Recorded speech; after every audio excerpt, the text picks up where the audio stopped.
Good morning बच्चों, have a nice day. Upon topic पढ़ रहे हैं कैपेसिटर के। लास्ट टॉपिक था अपना कि अगर कोई कैपेसिटर के अंदर डाइलेक्ट्रिक मटेरियल रख दें तब क्या इफेक्ट होगा, क्या उसके इलेक्ट्रिक फील्ड पे इफेक्ट होगा, क्या उसके पोटेंशियल पे इफेक्ट होगा और क्या उसके कैपेसिटेंस पे क्या होगा, इफेक्ट होगा। ये सारी चीजें हम पीछे वाले वीडियो में पढ़ चुके हैं। अब अपना नया टॉपिक है एनर्जी स्टोर्ड इन कैपेसिटर। कि आपको पता है कैपेसिटर किस वे में यूज लिया जाता है कि क्योंकि उसके पास फ्री ऑफ चार्ज होता है, जिसके कारण वो क्या करता है, अपने अंदर एनर्जी को क्या कर सकता है, स्टोर कर सकता है। वो किस फॉर्म में एनर्जी स्टोर करता है तो वो हम आज क्या करेंगे, पढ़ेंगे। तो अपना नेक्स्ट टॉपिक है एनर्जी स्टोर्ड इन कैपेसिटर। कैसे होता है, देखो आपके पास एक कैपेसिटर, मैं दो प्लेट ले रही हूँ कैपेसिटर की। एक पे पॉजिटिव चार्ज होता है, थोड़ा सा दूर कर दिए क्या, एक पे पॉजिटिव चार्ज होता है, एक पे नेगेटिव चार्ज होता है। Positive charge Q, negative charge, plate है उसका एरिया कितना है A, दोनों के बीच की डिस्टेंस कितनी है D। आपको इस प्लेट को बनाना है, क्यों? क्योंकि आपको पता है जब जब आपको एनर्जी की जरूरत होती है तब तक आपको क्या करना पड़ता है, वर्क। क्यों? क्योंकि फिजिक्स में किया गया वर्क ही किसमें स्टोर हो जाता है, एनर्जी में। तो आपको सबसे पहले क्या निकालना पड़ेगा, वो वर्क निकालना पड़ेगा कि इसको जब आप फुल चार्ज, कितना चार्ज किया है Q, इस पे कितना चार्ज है -Q, इसको फुल चार्ज करने के लिए मतलब इतना चार्ज लाने के लिए आपको कितना वर्क करना पड़ा और वो वर्क ही किसमें कन्वर्ट हो जाएगा, एनर्जी में। तो देखो सबसे पहले इस कंडीशन को बनाने के लिए मैं स्टार्ट करती हूँ क्या, मेरे पास दो प्लेट है, कुछ भी नहीं किया हुआ है और इस प्लेट या मान लो T = 0, चार्ज कितना है, टोटल चार्ज अभी कितना है 0, पोटेंशियल है क्या, नहीं, चार्ज 0, पोटेंशियल 0। नेक्स्ट कैपेसिटेंस कभी भी चार्ज और पोटेंशियल पे क्या नहीं करता, डिपेंड नहीं करता। ये चीज मैंने पहले भी बता दी। अगर दो प्लेट है तो उसका कुछ ना कुछ क्या होगा, कैपेसिटेंस, वो मैंने क्या मान लिया, C। 0 क्यों नहीं होगा, क्योंकि ये किस पे, डायमेंशन पे डिपेंड करता है। डायमेंशन है, लेंथ है, डिस्टेंस है, तो आप क्या कह सकते हो कि इसका कैपेसिटेंस 0 नहीं।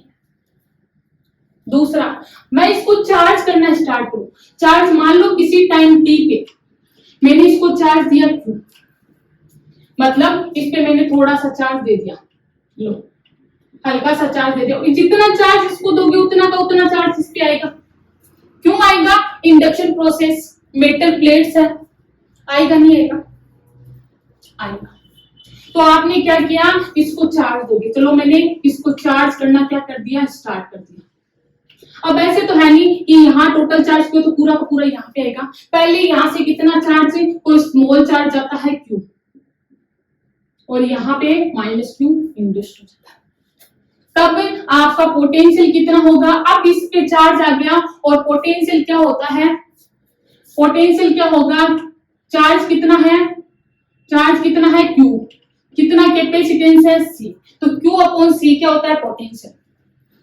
होता नहीं होता, क्यों? क्योंकि आप पढ़ चुके C = Q/V होता है, कितना चार्ज है Q, पोटेंशियल V, तो V को निकालना है तो Q/C, क्योंकि कैपेसिटेंस आपको पता है वो कितना है C, वो चेंज नहीं हो रहा। क्यों? क्योंकि वो डिपेंड नहीं करता चार्ज पे। थर्ड, अगर मैं इसको थोड़ा सा और चार्ज दूं, किसी टाइम T डेज पे अगर मैं इसको dQ दूं, किसी टाइम T पे उसको मैं dQ दूं, Q इस पे आ गया, अब मैं उसको और चार्ज दे रही हूं, उसकी मैंने क्वांटिटी क्या मान ली, dQ। आपको पता है जब जब रिपल्शन हो, जब जब सेम चार्ज एक दूसरे के पास जाते हैं, रिपल्शन होता है। जब जब सेम चार्ज एक दूसरे के पास जाते हैं, रिपल्शन होता है। जैसे ही यहाँ पे Q चार्ज फिल हो गया और अब अगर dQ चार्ज यहाँ प्लेटों को दे रहे हो तो पहले से प्रेजेंट जो स्मॉल Q चार्ज है वो क्या करेगा, अपोज करेगा।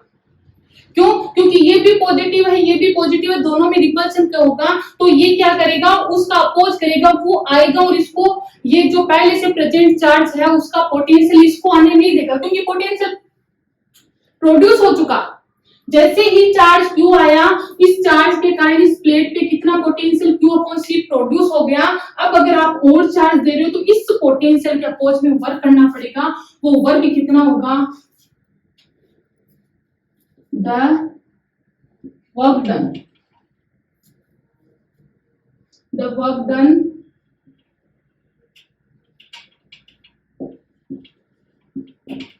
To bring dq charge on plate कितना होगा, dw, क्योंकि dq चार्ज कितना चार्ज ले रहे हो, dq। मैंने कहा था वर्क डन कैसे निकालते हो, कितना चार्ज लेके जा रहे हो और पहले से प्रेजेंट चार्ज के कारण पोटेंशियल, पोटेंशियल पहले के चार्ज के कारण कितना है, v निकाला था ना। तो dw बराबर क्या हो जाएगा, dq की जगह dq और v की वैल्यू क्या हो जाएगी, q अपॉन c। इसको मैं ऐसे भी लिख सकती हूँ, कोई दिक्कत नहीं है, q अपॉन c dq। कि एक बार चार्ज देने के बाद अगर आप दूसरा चार्ज लेके जा रहे हो तो आपको वर्क करना ही पड़ेगा। अब थिंक, क्या सोचना है आपको, टोटल कितना चार्ज देना है, कैपिटल Q। अभी तक यहाँ कैपिटल Q आया क्या, नहीं। आपने स्टार्ट कहां से किया था, जीरो से स्टार्ट किया था। अब आपको मान लो t इनफाइनाइट, जब आपका टाइम बहुत लंबा हो जाए, मान लो इनफाइनाइट, तो मैं ये मान के चलूं पूरी की पूरी प्लेट पे क्या गया चार्ज, पोटेंशियल कितना हो गया, Q अपॉन C। होगा नहीं होगा, तो आपको अब क्या करना है, टोटल वर्क डन, टोटल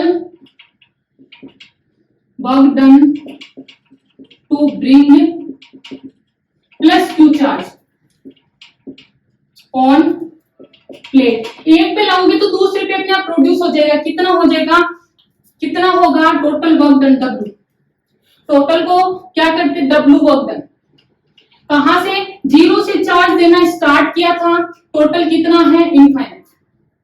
तो जीरो से स्टार्ट किया था, टोटल टाइम t में, टोटल चार्ज कितना दे रहे हो, Q। अंदर क्या लिखा हुआ है, Q अपॉन C। इतना सा चार्ज वर्क था, टोटल वर्क निकालना है तो इसका इंटीग्रेशन कर दो, कहां से स्टार्ट किया था, जीरो से, और कहां तक, इनफाइनाइट टाइम तक आपने टोटल चार्ज कितना, जीरो से स्टार्ट किया, कहां तक, Q तक। तो आपका क्या होगा, जो कांस्टेंट है उसको बाहर निकालो, तो 1 अपॉन C, क्योंकि किसके रिस्पेक्ट में है, चार्ज के रिस्पेक्ट में, तो जीरो से Q, Q dQ।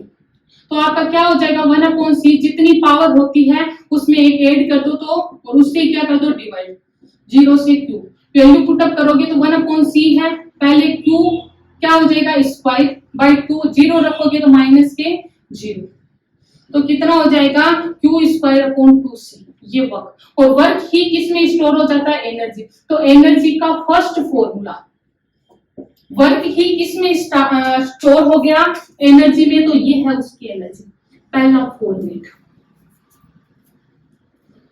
इतना समझ आ गया, किया क्या है, इस प्लेट को, ये जो था उसको फुली चार्ज करना, कितना, Q, स्टार्ट कहां से किया था, ये वाला, और इस प्रोसेस को देखें। उसके बाद देखो, ये तो फर्स्ट फॉर्मेट। अगर आपको बोले कि एनर्जी के और फॉर्मेट भी हो सकते हैं, बिल्कुल हो सकते हैं, देखो वो बताती हूँ। जैसे अगर U इक्वल्स टू कितना आ गया, Q square upon 2C। We know that Q equals to क्या होता है, CV।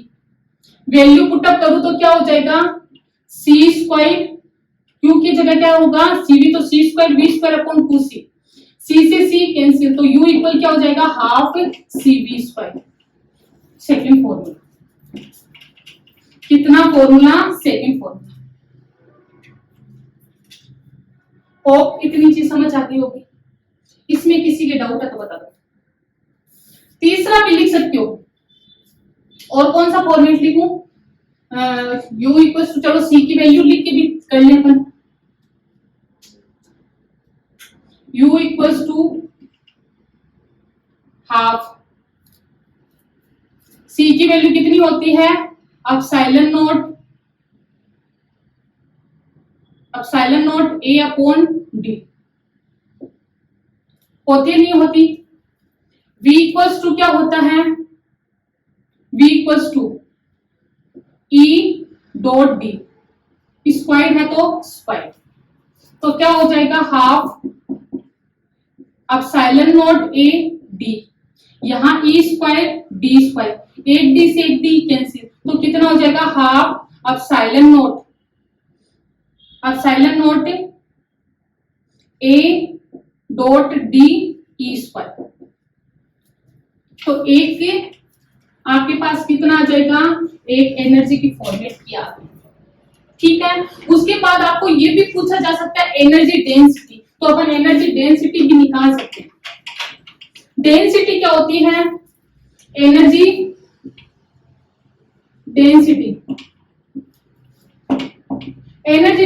क्या होती है, यूवी।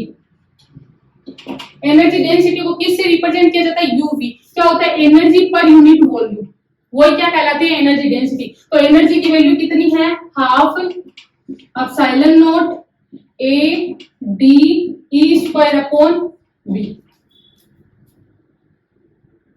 v की जगह v और ये पूरा u की वैल्यू रख दी। अब आप जानते हो क्या, half epsilon not a dot d, area into distance क्या बन जाता है, वॉल्यूम। e स्क्वायर की जगह स्क्वायर, v की जगह v से v कैंसिल, तो क्या हो जाएगा हाफ एप्सिलॉन नॉट, कितना हो जाएगा half epsilon not e square, और ये क्या है, एनर्जी डेंसिटी इन कैपेसिटी निकाल सकते। तो आपके एनर्जी के फॉर्मेट और एनर्जी डेंसिटी कैसे निकालोगे वो भी पता चल गया है।